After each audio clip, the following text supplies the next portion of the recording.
আসসালামু আলাইকুম ওরহমতুল্লাহি ওবরাকাতুহ। প্রতিদিনের আমল ইউটিউব চ্যানেলে সম্মানিত দিনী মা ও বোনেরা, আমি আশা করি আল্লাহ তাআলার অশেষ রহমতে আপনারা ভালো আছেন, সুস্থ আছেন। আলহামদুলিল্লাহ।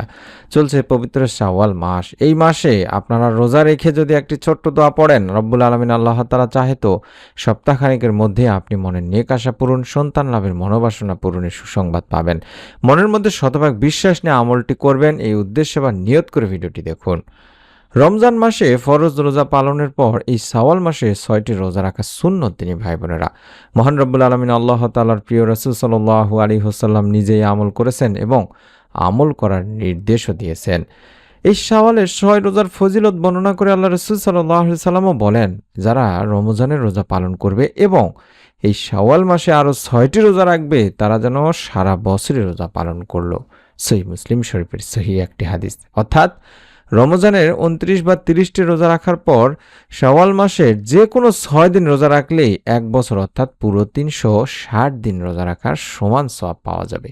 তাছাড়াও বিশ্বনবী সাল্লাল্লাহু আলাইহি ওয়াসাল্লাম আরও ইরশাদ করেছেন, যে ব্যক্তি রমজানের রোজা রাখবে অতঃপর শাওয়াল মাসে ৬টি রোজা পালন করবে, সে যেন সারা বছর রোজা রাখলো। মুসলিম শরীফের একটি হাদিস। অর্থাৎ রমজানের রোজা ১০ মাসের রোজার সমতুল্য, আর শাওয়াল মাসের ৬ রোজা ২ মাসের রোজার সমান, অর্থাৎ ১০ মাস ২ মাস ১২ মাস। সুতরাং এ হলো এক বছরের রোজা দিনী ভাই বোনেরা। এভাবে রমজানের ৩০ রোজা এবং শাওয়ালের ৬ রোজা মোট ৩৬ রোজাকে ১০ দিয়ে গুণ দিলেও ৩৬০ রোজার সমান সওয়াব হয়ে যায়।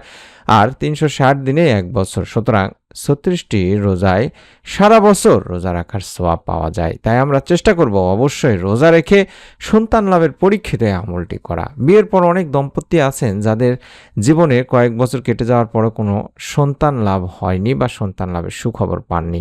বিভিন্ন রকম চিকিৎসা করেছেন, হতাশ হয়ে পড়েছেন, নানান দুশ্চিন্তায় নানান মাধ্যম গ্রহণ করতে চান, অথচ আল্লাহ তাআলার কাছে চাওয়াই হচ্ছে সর্বোত্তম একটি মাধ্যম দেনি ভাই বোনেরা। তাই যারা নিঃসন্তান আছেন তাদের উচিত হবে আল্লাহ তাআলারই কাছে শুধুমাত্র চাওয়া। সবার আগে মনে রাখতে হবে যে সন্তান দানের ক্ষমতা একমাত্র আল্লাহ তাআলারই হাতে। আল্লাহ যদি চান তাহলে আপনাকে যে কোনো সময় যে কোনো মুহূর্তে সন্তান দিতে পারেন। আল্লাহ তাআলা নিজেও বলেন, কোনো অসুস্থতা বা দুর্বলতা তার জন্য সমস্যা হয়ে দাঁড়ায় না যখন আল্লাহ তাআলা তাকে সন্তান দান করবেন বলে ফয়সালা করেন। অনেক সময় এমনও হতে পারে যে আপনি তুচ্ছ কারণে সন্তান লাভে ব্যর্থ হচ্ছেন, অর্থাৎ আল্লাহ রাব্বুল আলামিন আপনাকে এখন এই মুহূর্তে সন্তান দানের সুখবর দিতে চাচ্ছেন না। তবে আমাদেরকে হতাশ হলে চলবে না দিনী ভাই বোনেরা।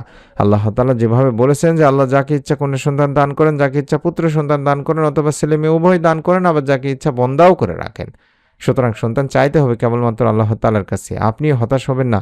নিবিষ্ট মনে আল্লাহ তাআলার কাছে আপনার মতো করে নিজের ভাষায় নেক সুন্দর সুস্থ সন্তান কামনা করে দোয়া করতে থাকুন। দোয়া বন্ধ করবেন না। আল্লাহ তাআলা আপনার জন্য যখন কল্যাণকর মনে করবেন, সন্তান যখন আপনার জন্য উত্তম মনে করবেন, অবশ্যই আপনাকেও তখন সন্তান দান করবেন। যেমনটি আল্লাহর অন্যতম প্রিয় নবী জাকারিয়া আলাইহিস সালাম বয়োবৃদ্ধ হয়ে যাওয়ার পর নিঃসন্তান ছিলেন দিনী ভাই বোনেরা। মারিয়াম আলাইহিসসালাম যখন বাইতুল মুকাদ্দাসে জাকারিয়া আলাইহিসসালামের তত্ত্বাবধানে ছিলেন, একদিন তিনি দেখলেন আল্লাহ রাব্বুল আলামিন মৌসুম ছাড়াই মারিয়াম আলাইহিসসালামকে ফল দান করেছেন, অর্থাৎ যেই মৌসুমে যে ফলটা পাওয়া যায় না সেই ফলটি তিনি খাচ্ছেন। তখন তার মনেও সন্তান লাভের সুপ্ত আকাঙ্ক্ষা জেগে উঠল। তিনি ভাবলেন, যে আল্লাহ মৌসুম ছাড়া বিনা মৌসুমে সেই ফল দিতে পারেন, সে আল্লাহ আমার মতো বৃদ্ধ দম্পতিকেও সন্তান দান করতে পারেন। তাই তিনি আল্লাহ তাআলার কাছে দোয়া করতে লাগলেন, অর্থাৎ আল্লাহ তাআলার কাছে যে দোয়াটি তিনি করেছিলেন সেই দোয়া আল্লাহ তাআলা কবুলও করেছেন, অর্থাৎ মহান রব আল্লাহ তাআলা তার দোয়া কবুল করেছেন। এতে বোঝা যাচ্ছে যে নিঃসন্তান দম্পতির জন্য আশার আলো সবসময় আল্লাহ রাব্বুল আলামিন জ্বালাই রাখেন। আল্লাহ চাইলে বৃদ্ধ বয়সেও সন্তান দিতে পারেন।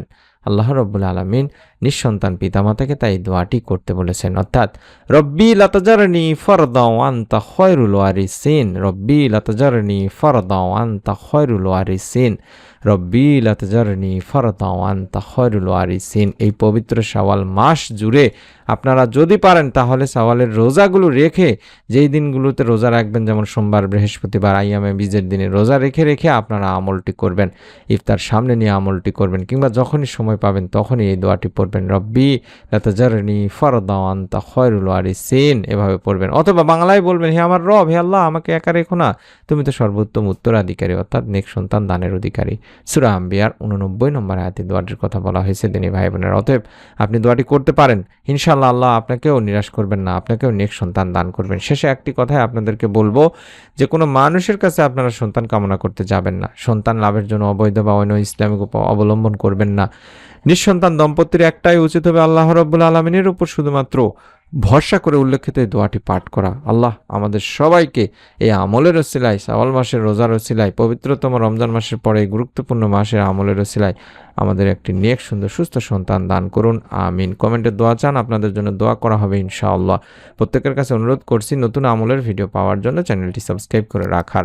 সকলে ভালো থাকুন, সুস্থ থাকুন। আসসালামু আলাইকুম ওয়া রাহমাতুল্লাহ।